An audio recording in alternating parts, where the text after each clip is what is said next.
Hungry fella?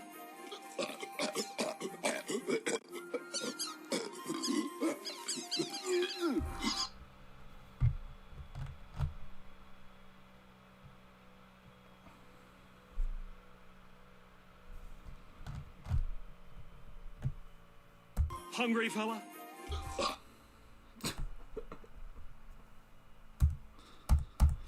Hello! Stuffed that one up again. Yeah, my earphones. I was connecting it into the computer, but it wouldn't transfer over to them. So I stuffed that up. I apologise.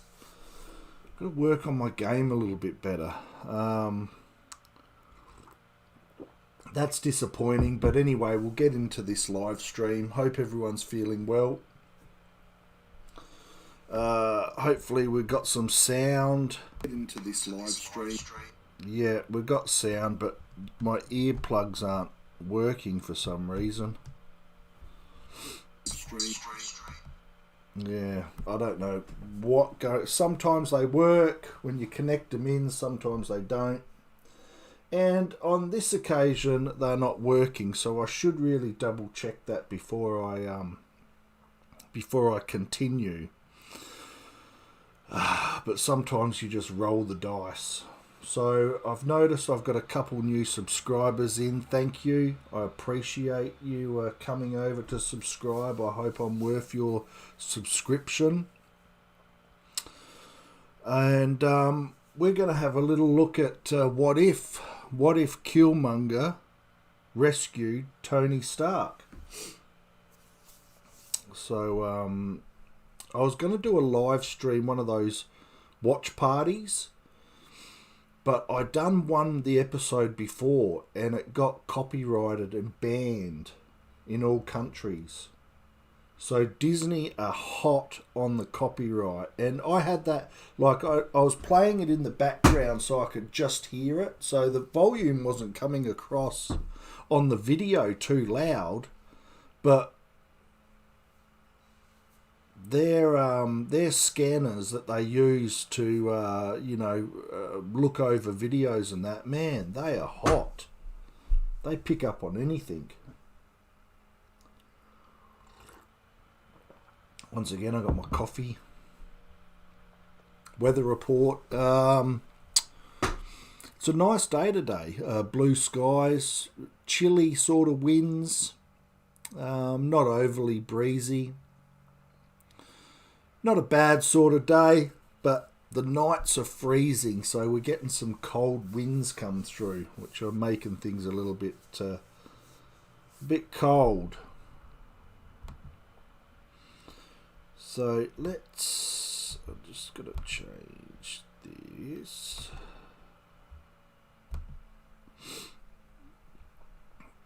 So,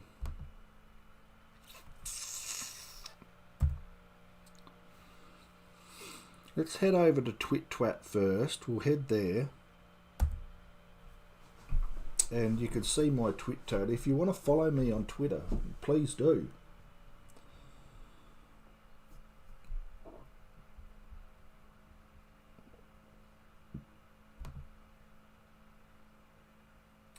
There's my Twitter there. I've been uploading a few videos. This Met Gala, I just had a bit of a rundown on all the fashion.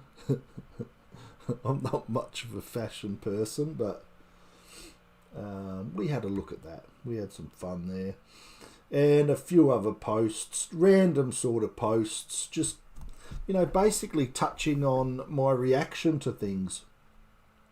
Hence the rusty reaction. So, not everyone's going to agree. I realise this, but we can all respect each other to move on and still be friends after we disagree. So that's all good. Now I've got Killmonger episode here.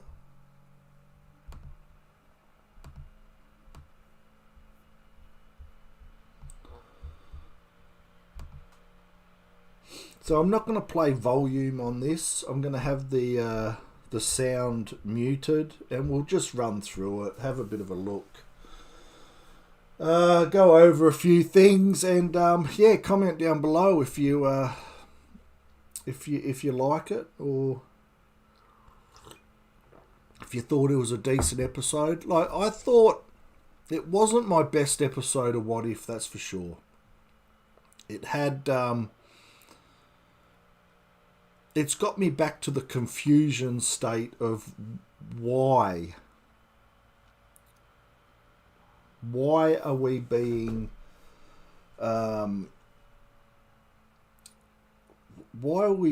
so well, not why are we being so, but, you know, why are they creating this in such a way where it just sort of messes up with the mythos and the lore of what was in the past? I think it's an easy concept to grasp and to change, and it's probably one of those TV series for Disney that allows them just to put something out there. And they don't have to think too much. They don't have to, you know, create too much. All they've got to do is change a few factors and then just roll with the tide. But anyway, we come to the first scene of... hope that's muted. I don't even know if they can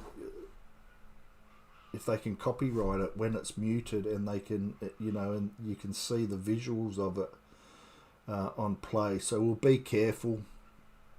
I might make this a short live stream, so if they do can it, it's not going to matter too much. But yeah, they start off with the start of Iron Man, the first movie, where Tony Stark goes to Afghanistan to see the troops, to launch his new missiles, and he gets hit by the rock in this moment where the missile lands next to him with Stark Industries on the bomb,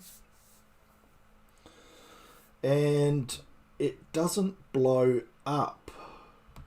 Killmonger jumps in. So apparently Killmonger's cruising around, following Tony Stark, you know, trying to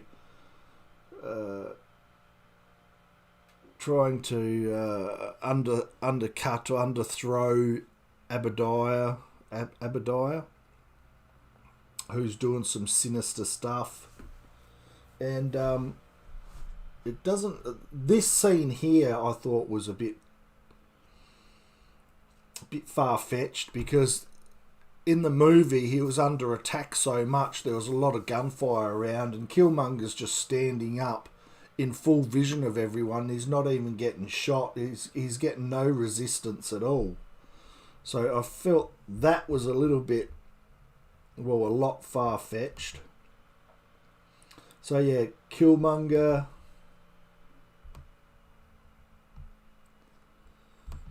And Tony Stark goes to his meeting when he gets back, and he says, oh, look, you know, it was bad. It wasn't that good. So he lost all that character development in getting locked away in the cave to become the creative mastermind that he is to come up with the Iron Man suit and the arc reactor. Which put a very different twist on Tony Stark for me in this. So he goes, yeah, Killmonger, he's my general now. He's, you know, he's running security. Good on him. And Abadiah's there going, well, you know, let's get out of here. And Killmonger dobs him in and then beats him up.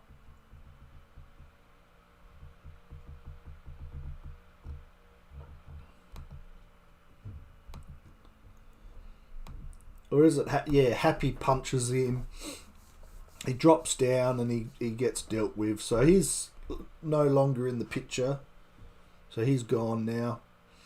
And this sets up Killmonger and Iron Man to become a partnership, and they start creating these drones, which Killmonger sort of says, come on, Tony, let's do this. Let's start creating this.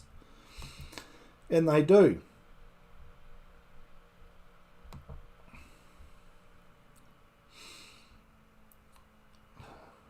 Rhodey there and Pepper. But it was all to do with Killmonger and Stark creating these drones. So this is the creative side, and it's all been sort of pushed by Killmonger. Now, if Iron Man had done what happened in Afghanistan, well, then he would have been sort of doing it all himself. But no, he needs a partner now to do all this stuff. And it was a bit weird with Killmonger, because he was looking at the camera he had no expression on his face. I didn't know if he wanted to, come in for a hug or punch me in the face, or I don't know what was going on there, but he had sort of no expression. I suppose it sort of alluded to all the mystery around him.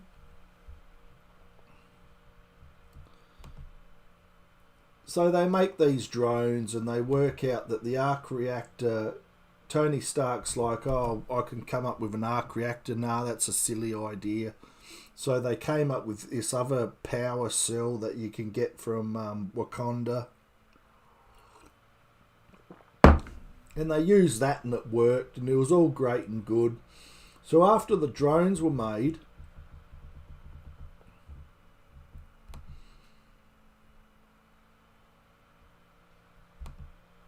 that's where he comes up with the idea. So this is the thing that they've made Tony into this. I found Tony Stark to be annoying in this. When he's not...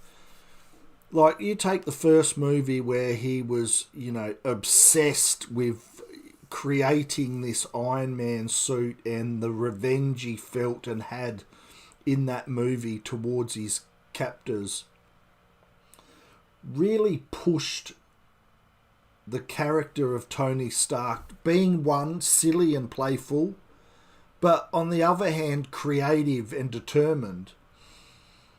And in this show, in this episode, it just made Tony Stark out to be unlikable. I didn't like him in this. He wasn't funny. It wasn't Tony Stark appeal. I found him to be quite annoying. And he's playing an under, like a co-character up against Killmonger. Now, that's probably what the direction of the show's supposed to be and was. But in doing that, and in keeping him in this role as being creative in a way for someone else, it dropped short for me. It just made me feel like Tony Stark is annoying. And maybe a little bit pathetic when it came to this show. So, if anything, this show showed me how annoying Tony Stark can be. So it goes on. What's his face again? I can't remember his name.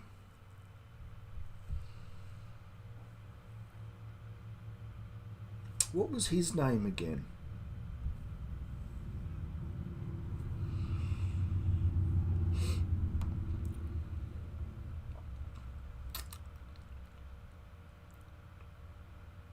What is it? Andy Serkis? Andy Serkis? Andy Serkis.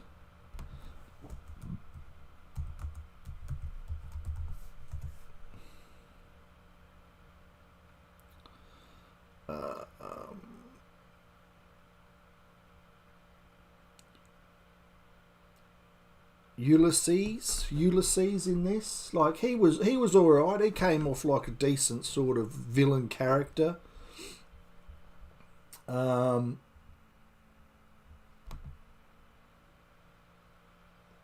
But then it was Killmonger trying to infiltrate Tony Stark's world. He killed off Black Panther, and he had a big plan to overthrow his own country and to ultimately become Black Panther. So he uses pretty much all of Tony Stark's tech to get what he wants. So once he gets what he wants, he starts killing everyone. He killed off Black Panther.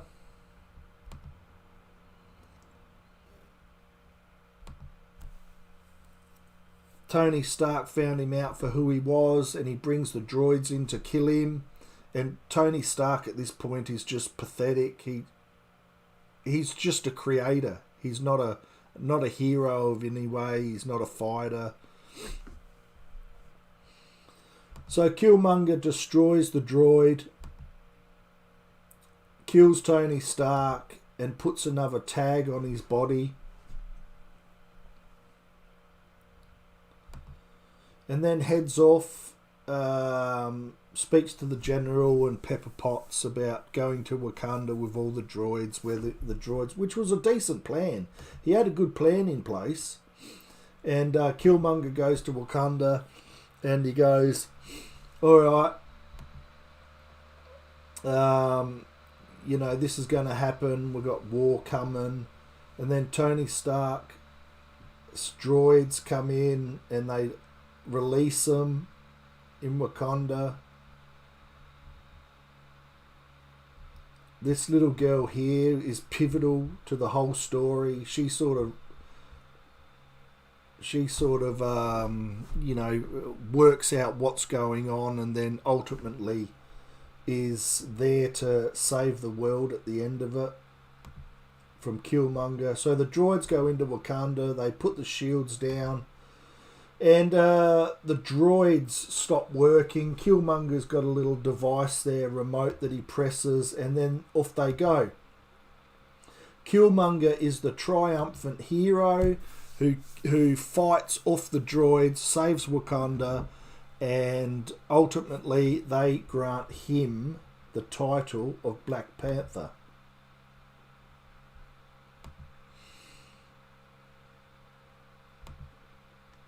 And all the Wakandans are sitting around looking at Killmonger do all this, you know, valiant, savioral killing and destroying of the drones. So this was all right. I think the plan of the show was decent. The idea of it was decent. So he goes to... Then they grant him powers of Black Panther. Then he goes to a foreign place, a dream world, where T'Challa's there, who talks to him about, you know, this isn't going to save you. You're just going to be wanting more and more thirst for revenge and for killing.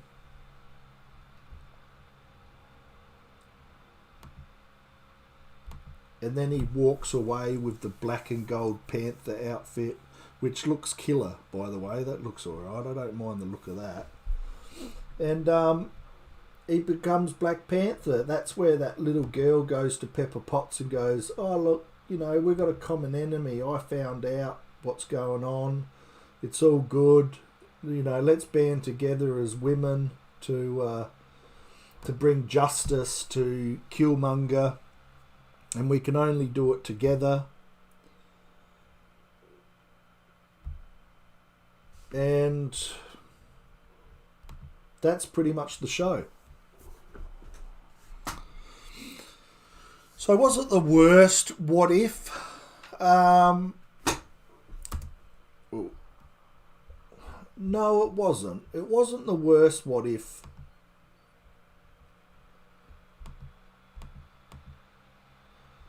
It wasn't the worst What If, and it wasn't the best by a mile.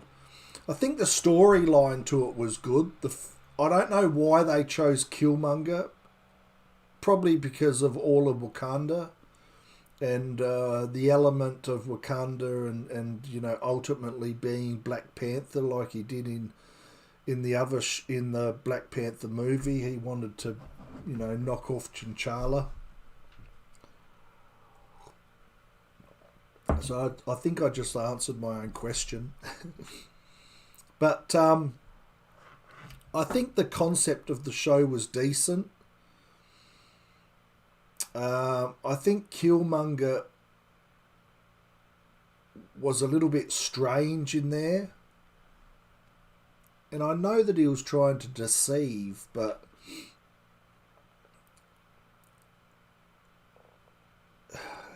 look, it wasn't too bad. It wasn't too bad. The only aspect of it really was for me that I didn't like was coming out of it how annoying Tony Stark was. When Tony Stark, he's his own character, isn't he? He's the star. And to have him play second fiddle to someone just made him look to be an annoying twat, which I didn't really like that much. And in turn made me think, well, why are they creating this what if series if they're turning characters around that have been established and that are, you know, iconic, you know, loved characters, and just making them to be idiots and morons and second class characters, second class superheroes.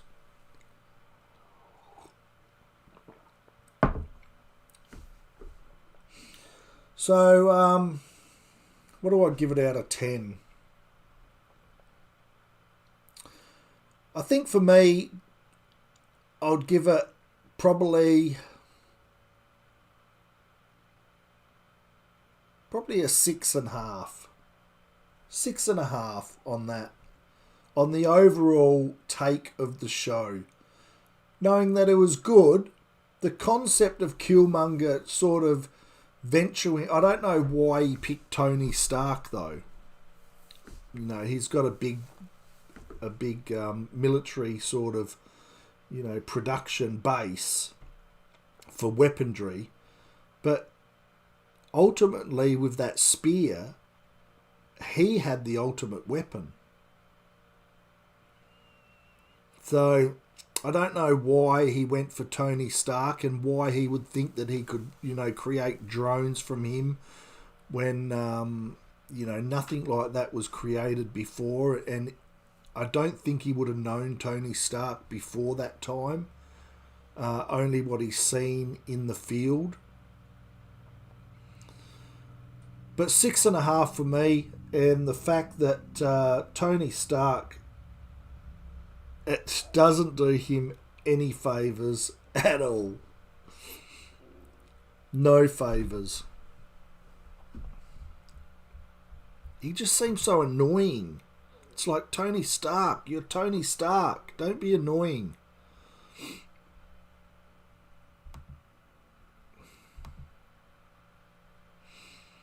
So that's my take on that, guys. Now, I don't know how or if this live stream is going to be taken down because of me showing this. I don't know if they could do that. I know they can take me down for the sound, and I think I had a little bit of sound in there. So I'm going to cut this live stream short and just have this a what if episode of the live stream.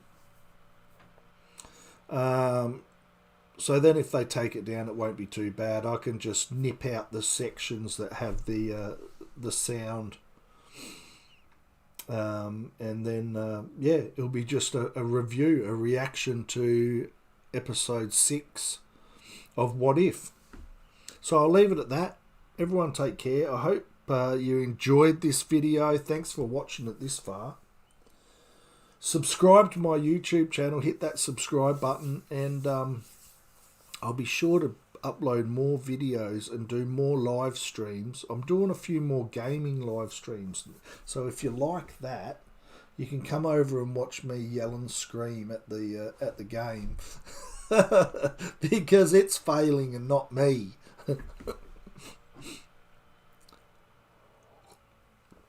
But until the next video, everyone take care, be well, and bye for now.